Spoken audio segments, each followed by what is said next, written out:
अब तो यहाँ प्रहलाद जी ने खूब समझाया, फिर भी नहीं। कहा पिताजी आप भगवान का भजन करें, वही सार्थक है। फिर भी हिरण्यकश्यप नहीं माना।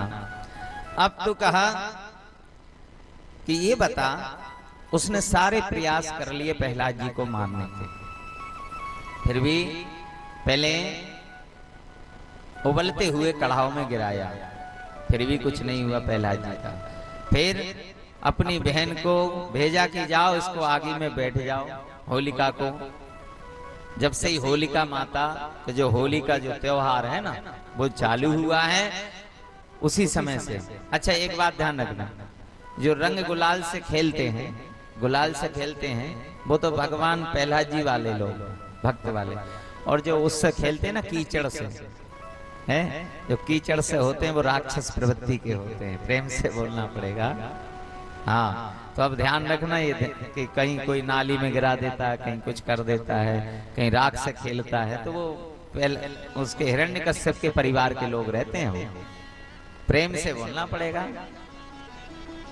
तो अपने कौन से बनना है? हाँ भगवान वाले, ठीक है ना। नाना प्रकार से। और हिरण्यकश्यप ने तपस्या में जो वरदान मांगा था, क्या कि ना मैं दिन में मरूं, ना रात में मरूं, ना भीतर मरूं, ना बाहर मरूं, ना अस्त्र से मरूं, ना शस्त्र से मरूं, ना किसी मनुष्य से मरूं, है। तो भगवान ने जो ब्रह्मा जी से जो वरदान लिए थे वो पूरे कर दिए। और हिरण्यकश्यप ने कहा, क्या कहा?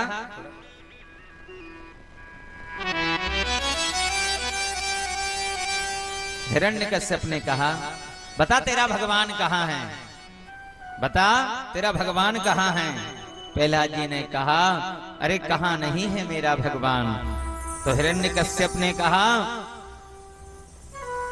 क्वासे यदि स सर्वत्र कस्मात् स्तंभे न दृश्यते। प्रहलाद जी ने कहा पिताजी मुझे तो सर्वत्र दिखते हैं। तो हिरण्यकश्यप ने कहा बता कि तेरे भगवान इस खम्भ में हैं। बोले हाँ पिताजी मेरा भगवान तो सर्वत्र है, अरे कण कण में वास करता है। तो कहा बता खम्भ में है? बोले हाँ पिताजी।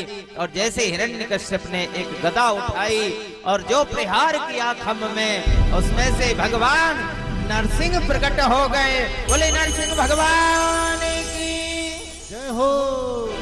अब जैसे नरसिंह भगवान प्रकट हो गए, भगवान हिरण्यकश्यप के साथ युद्ध कीड़ा करने लगे। एक एक करके भगवान ने उसके सभी वरदान पूर्ण किए। और जैसे ही कहा याद कर ले जो वरदान, और भगवान बैठ गए उसके जंगा पर रख करके और कहा ना दिन है ना रात है, सारे वरदान याद दिला दिए। और याद दिला करके कहा ध्यान कर। और भगवान ने अपने नखों से हिरण्यकश्यप के उदर को विदीर्ण कर दिया और आंतों की माला बनाकर भगवान ने धारण कर ली। देवताओं ने कहा प्रभु स्तुति करके इतना क्रोध शांत करो, नहीं तो पूरा त्रिलोक भस्म हो जाएगा। है ब्रह्मा जी ने स्तुति करी है और हाथ जोड़ के सभी ने विनती करी। कहा हे अनंत शक्ति संपन्न प्रभु, पवित्र कर्म करने वाले आपको मेरा नमस्कार है। कहा हे प्रभु अब आपकी आज्ञा पालन करने वाले मनु हैं। जब किसी की स्तुति से भगवान प्रसन्न नहीं हुए तब सब देवता लक्ष्मी मैया के पास गए। और मैया जब माता लक्ष्मी आई तो प्रभु का क्रोध देख करके मैया तो आई, क्योंकि पति को कितनी गुस्सा आ रही हो और पत्नी पहुंच जाए तो समझ लो गुस्सा शांत हो जाती है। तो जैसे लक्ष्मी जी पहुंची पास में तो वो रूप देख करके लक्ष्मी जी आई और थाल फेंक कर तुरंत लौट गई कि मैंने आज तक ये स्वरूप नहीं देखा। और लक्ष्मी जी चली गई।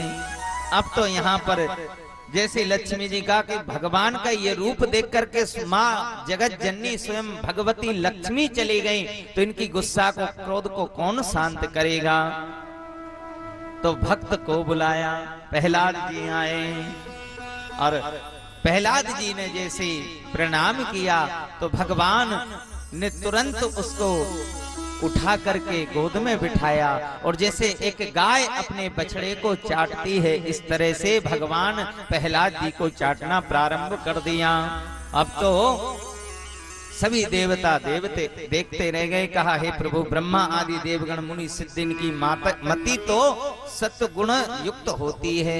अब आप इनकी स्तुतियों से प्रसन्न नहीं हुए तो भला मुझे राक्षस जाति के उत्पन्न बालक की स्तुति से आप कैसे प्रसन्न हो गए।